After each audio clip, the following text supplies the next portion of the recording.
Welcome to my basic learning YouTube channel. फिर से स्वागत है आपका एक नए वीडियो में। आज का वीडियो ऐसी वीडियो है, इसमें हेडिंग ये दिया हुआ है कि अनपढ़ भी इंग्लिश पढ़ना सीखे। तो कैसे सीखेंगे? ये इसमें हम बहुत ही सरल और आसान तरीक़ा से बिल्कुल बेसिक और जीरो लेवल से आपको हम इंग्लिश पढ़ना लिखना सिखाएंगे। तो इसके लिए सबसे पहले आपको अ इंग्लिश में आनी चाहिए, और पॉपू की मात्रा होती है वो भी आपको इंग्लिश में आना चाहिए, और अ से य तक आपको इंग्लिश में आना चाहिए। ये आपको आ जाता है तो बहुत ही सरल और आसान तरीक़ा से हम इंग्लिश में किसी का भी नाम हो या भी कोई भी पैसेज हो, हम उसको आराम से लिख सकते हैं। तो पूरा बेसिक से हम स्टार्ट कर रहे हैं। यह है ना राधिका। तो आइए पहले जानते हैं रॉ का इंग्लिश क्या होता है। रॉ का इंग्लिश होता है आर, आ की मात्रा। तो आ की मात्रा के लिए हम ए लिखते हैं। ध का इंग्लिश होता है डी, और एस से लिखते हैं ध। और छोटी ई की मात्रा, छोटी ई की मात्रा के लिए हम लिखते हैं आई। क बनता है के से। आ की मात्रा, तो आ की मात्रा के लिए हम लिखेंगे ए। तो क्या हुआ? राधिका। अगला नाम है रोली। तो रॉ से बनता है आर बनेगा। रॉ किससे बनता है? आर से। ओ की मात्रा, तो ओ की मात्रा हम लगा दिए। ये है लॉ का इंग्लिश होता है एल। फिर ये बड़ी की मात्रा, तो बड़ी की मात्रा के लिए हम लिखते हैं आई। क्या हुआ? रोली। उसी तरह से अगला नाम है जुगनू। देखिए जुगनू में छोटी यू की मात्रा लगेगी। पहले हम जौ का इंग्लिश लिखते हैं। जौ बनता है जे से। छोटी यू की मात्रा तो लिख दी जू। फिर गौ है, गौ का इंग्लिश होता है जी। ये क्या होता है? जी। फिर नौ है, नौ का इंग्लिश लिखेंगे एन। छोटी यू की मात्रा तो लिख दी जू। तो क्या हुआ? जुगनू। सहेली। सो कैसे लिखेंगे? सौ का इंग्लिश होता है एस। कोई मात्रा नहीं तो आंख बंद करके हम ए लगा देंगे। ह का इंग्लिश होता है एच से बनता है ह।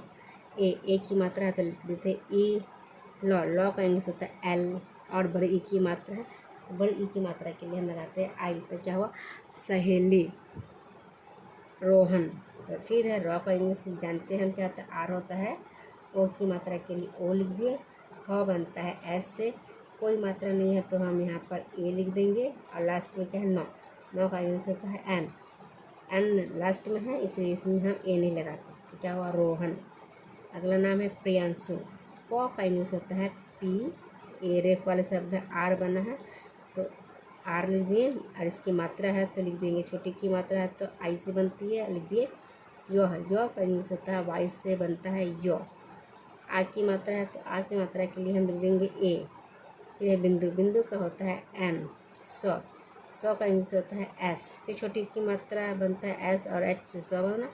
छोटी की मात्रा तो लिख देंगे यू। प्रियांशु। आपको स्टेप बाय स्टेप काम करना है। पहले जो ये वर्ड होता है व्यंजन वर्ड, उसको लिखेंगे। फिर उसके बाद जो मात्रा लेकर थी वो लिख देते हैं। उसके बाद फिर ये व्यंजन वर्ड लिखते हैं। फिर इसकी मात्रा होती है वो लिख दिया जाता है। तो ये हमारे लिए बहुत ही ईजी होता है। इसी को कहते हैं हम स्टेप बाय स्टेप आगे बढ़ना। अगला नाम है छोड़ना। क्या है? शब्द छोड़ना। तो छ का इंग्लिश होता है सी, और डबल एच से होता है छ। ओ की मात्रा है तो ओ की मात्रा के लिए हम लिखते हैं ओ। और है रॉ का इंग्लिश होता है डी एन। नौ का इंग्लिश होगा एन। आ की मात्रा है तो लिख देंगे ए। तो क्या हुआ? छोड़ना। अब उसी तरह से है दौलत। द का इंग्लिश होता है डी। क्या होता है? डी। औ की मात्रा, तो औ की मात्रा बनती है ए, और यू से औ की मात्रा बनती है लॉ का इंग्लिश होता है एल, और कोई मात्रा नहीं है तो बोलते हैं हम ए लगा देते हैं। तो का इंग्लिश होता है टी। आंख बंद करके हम टी लिख दिए, लास्ट में है इसलिए हम इसमें ए नहीं लगाते। तो क्या हुआ? दौलत। अब है अंगूर। अंगूर में देखिए अंग की मात्रा लगी हुई है। अंग कैसे होता है? ए से अ बना, अंग की मात्रा है तो लिख देंगे एन। क्या बन लिखेंगे? एन। ग का इंग्लिश होता है जी। क्या होता है? जी। छोटी की मात्रा के लिए हम लिखते हैं यू। रॉ का इंग्लिश होता है आ। तो क्या हुआ? अंगूर। पहला। कोई मात्रा नहीं है, देखिए लास्ट में मात्रा है तो कैसे से लिखेंगे? प का इंग्लिश होगा पी। कोई मात्रा नहीं है तो हम यहाँ पे ए लिख देते हैं। और बीच वाले शब्द है ह का इंग्लिश होता है एच। इसमें कोई मात्रा नहीं है, इसमें हम नहीं लगाने वाले कि बीच वाले शब्द है, इसमें मात्रा नहीं लगाते और ए नहीं लिखते हम। लॉ का इंग्लिश होता है एल। आ की मात्रा, तो आ की मात्रा के लिए हम लिखते हैं ए। तो क्या हुआ? पहला। अब है संख्या। संख्या का इंग्लिश क्या होता है? 100। 100 का इंग्लिश लिखेंगे एस, कोई मात्रा नहीं है तो लिखेंगे ए। फिर है इस बिंदु, इसको कह रहे हैं स्टेप बाय स्टेप कैसे आगे बढ़ रहे वो देखिए। ये बिंदु, बिंदु को इंग्लिश लिख देते हैं एन। ख, आधा ख है तो आधा ख बनने के और एस से बनने का आधा ख। यदि ए यहाँ पे लिख देंगे तो ये पूरा हो जाएगा, लेकिन हमें क्या लिखना है? आधा लिखना है, तो लिख दिया के एच से ख। यो का इंग्लिश होता है वाई, आ की मात्रा है तो लिख देंगे ए, तो क्या हुआ? संख्या। नामकरण, नौ का इंग्लिश होता है एन, आ की मात्रा है तो लिख देंगे ए। म का इंग्लिश होता है एम। फिर क का इंग्लिश लिखेंगे के, कोई मात्रा नहीं है तो लिख देंगे ए। र का इंग्लिश होता है आर, कोई मात्रा नहीं तो लिख देंगे ए। फिर है नौ का इंग्लिश होता है एन, तो क्या हुआ? नामकरण। यहाँ पे जब ये बड़ा शब्द है इसको हम एक बार में नहीं लिख पाते हैं तो 2 बार इसको 2 अक्षरों में बांट देते हैं, 2 बार। नामकरण, इसलिए पहले नाम लिखे, नाम के बाद हमने ए नहीं लगाया क्योंकि नाम लास्ट वर्ड हो जाता है। और उसके बाद है करण, तो नामकरण, इस तरह से लिखे हैं। अब है स्वीकार। क्या है? स्वीकार। ये आधा स्व है, आधा स्व होता है एस से आधा स्व बने। व का इंग्लिश यहाँ पे भी लिखते हैं। बड़ी ई की मात्रा, तो बड़ी ई की मात्रा के लिए हम डबल ई लिखेंगे। प का इंग्लिश होता है के। आ की मात्रा के लिखेंगे ए। र का इंग्लिश होता है आर है लास्ट में, इसलिए हम इसमें ए नहीं लगाएंगे। क्या लगाएंगे? ए नहीं लगाते। क्या हुआ? स्वीकार। अब है प्रगति। प में रेफ वाला शब्द है प का इंग्लिश होता है पी। र लगा है तो लॉर्ड लिख देंगे, कोई मात्रा नहीं है तो ए लिख देते हैं। ग का इंग्लिश होता है जी, फिर कोई मात्रा नहीं है तो लिख देंगे ए।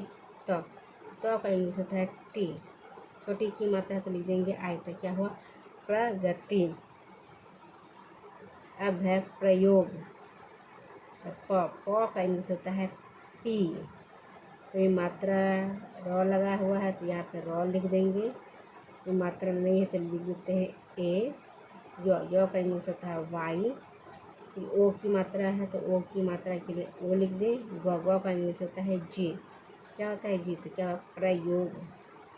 अब अगला नाम है अनमोल, इसको 2 अक्षर में पाट दिए हैं। और का इंग्लिश लिखेंगे ए। न बनता है एन से। 2 अक्षर बांट दिए हैं इसलिए इसमें एन का ए नहीं लगाएंगे। फिर है, म का इंग्लिश होता है एम। क्या होता है? एम। ओ की मात्रा के लिए हम ओ लिखते हैं। ल का इंग्लिश होता है एफ। तो क्या हुआ? Anmol. Thanks for watching. Video का अंत तक देखने के लिए, और इसी तरह के वीडियो और भी आप देखना चाहते हैं तो वीडियो को ज़्यादा से ज़्यादा लाइक करें, शेयर करें और कमेंट बॉक्स में अपना फीडबैक अवश्य बताएं कि वीडियो आपको कैसी लग रही है। यह हमारे लिए बहुत ही इम्पोर्टेंट हो जाता है।